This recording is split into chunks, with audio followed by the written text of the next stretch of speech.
Welcome to the deep dive. We take source material, break it down, and pull out those key insights, those aha moments. And today, we're doing something pretty unique. We're diving into what happens when everything just goes quiet and one voice becomes, well, everything. Our source material is this really extraordinary broadcast, excerpts from Echo Chain, a broadcast through the storm, specifically Episode 3, Volume 2, called Echo Chain. It's this gripping account from a woman named Mallory, broadcasting live, WVVX 680 AM on Martha's Vineyard. So our mission today is basically to get inside this unfolding crisis. We're listening to Mallory's real-time reports. It's March 22nd, 22-something, about 6 hours into, well, whatever this event is. We're going to explore the immediate impacts, the signs of communication networks crumbling, and also the resilience, human connection when everyone's confused and potentially dangerous. Okay, so let's really try and picture this. It's Eero 6.00 EDT, 6 in the morning, and the only signal you can maybe trust is this one voice, Mallory, on Martha's Vineyard. She's broadcasting on backup power. Solar batteries are holding. Generator reserve seems stable for now. And her very first message, if you can hear my voice, you are not alone. Just think about the power of that in that moment. Yeah, I mean, right off the bat, that hits you. The weight of those words in what must be terrifying silence for so many people. Exactly.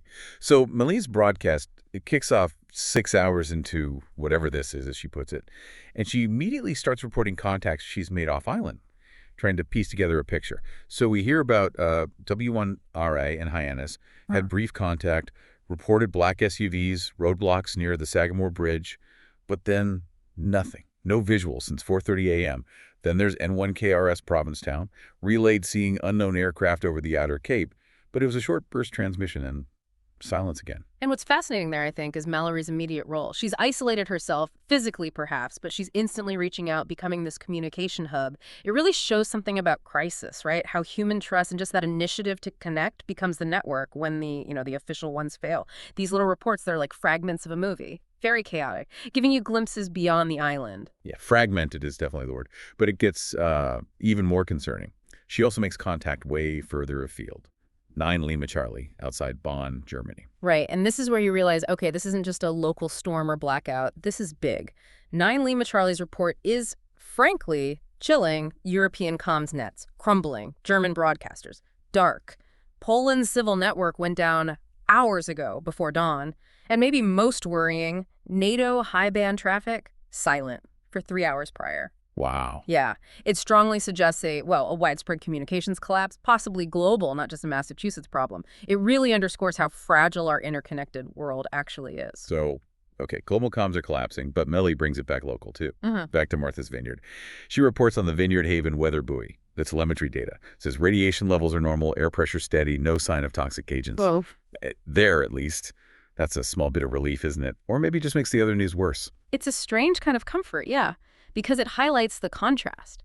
Local conditions might seem okay for a moment, but it makes the danger feel patchy, unpredictable. Right, a false sense of security, maybe? Could be, because right after that, you get the flip side. The Massachusetts Emergency Operations Center, Mass EOC, at Westover Bunker, they confirm reports.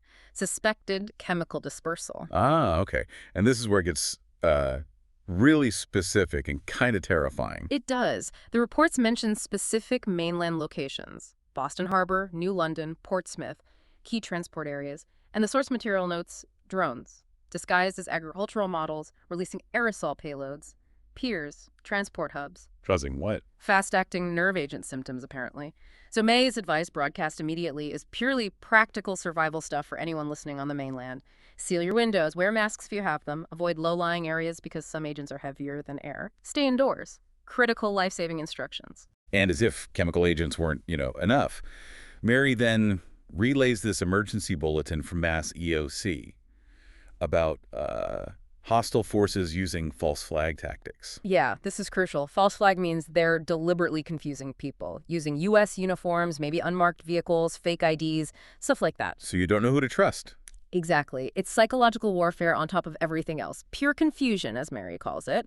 Imagine being a civilian. Do you stop at that checkpoint? Do you trust those credentials? Life or death decisions. So Mass EOC advises avoiding checkpoints unless absolutely vital, and using prearranged code phrases for authentication if you have them. It just hammers home how vital verifiable information is. Right. And in the middle of all this, chaos, chemical agents, false flags, Mary hears something else, a distress call, Morse code, ... SOS. Repeated 3 times. Universal signal for help. Yeah.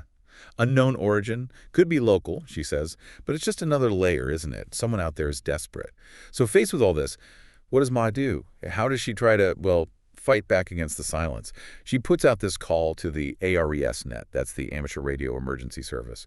Ham radio operators, basically, volunteers. A resilient network, often the last one standing. Right, and she's specific. Rebroadcast on band 5, fallback frequency 146.520.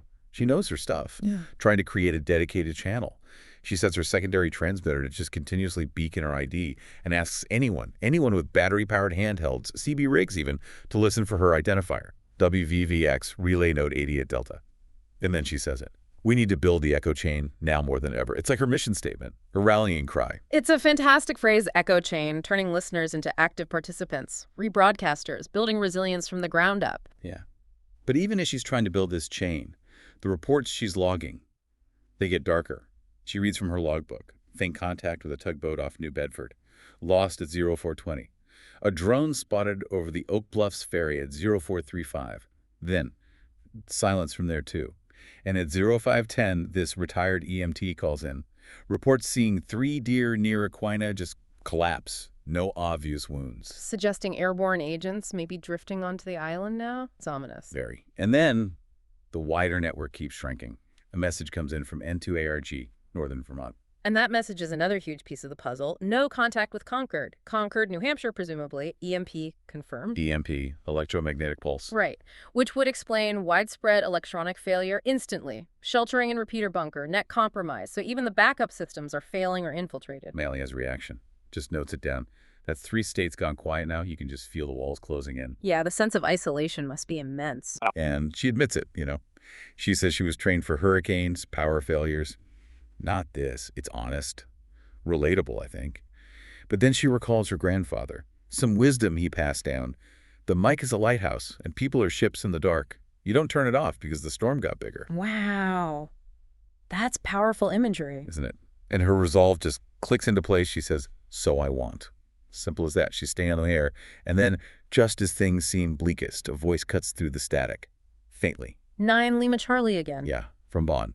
Returning her signal. It's broken up, but the message is clear. May hear you. East Coast net is dying. Hold. Signal. Others will follow. A lifeline tossed back across the Atlantic. Confirmation that her signal is getting out, that she is a beacon. And May's response. So calm. So focused. Copy you, 9 Lima Charlie. Holding signal. I'll carry it until the batteries give out. Just pure commitment right there. She understands her role. She is the lighthouse now. So, as she nears the end of this particular broadcast excerpt, Mary offers a final message. Part comfort, part call to action. She tells listeners, take this moment to breathe. Check your supplies. Secure your home. Basic survival steps. Grounding advice. And remember, you're not invisible. We see you. We hear you. We'll get through this if we keep the chain alive. Connecting back to that core idea, keep the echoes going, don't let the silence win. Yeah, and she signs off. This is Mary, WVVX 680 AM. Echo chain active. Out. And the source notes say the wind eases slightly then, the generator keeps humming, and you can just faintly hear Morse code pinging in the background. End of excerpt. What an incredible deep dive into that echo chain broadcast. It really puts you right there, doesn't it? A world just teetering, all seen through Mallory's broadcast. It absolutely does. It's a stark reminder of how fragile our complex systems are, our communication networks, everything we rely on. But it also, I think, really highlights the value of human ingenuity and resilience, whether it's established networks like Ares or just individuals like Mahe stepping up, that spirit, that need to connect, it's powerful, even when things look incredibly dark. So for you listening, think about this. We live in a world built on instant global communication. It's just there, always. What would your echo chain be if all that suddenly went dark? How would you sort truth from the confusion, the noise, the deliberate disinformation? Who or what would be your lighthouse in that kind of storm? Definitely something to mull over. Yeah, something to think about until our next deep dive.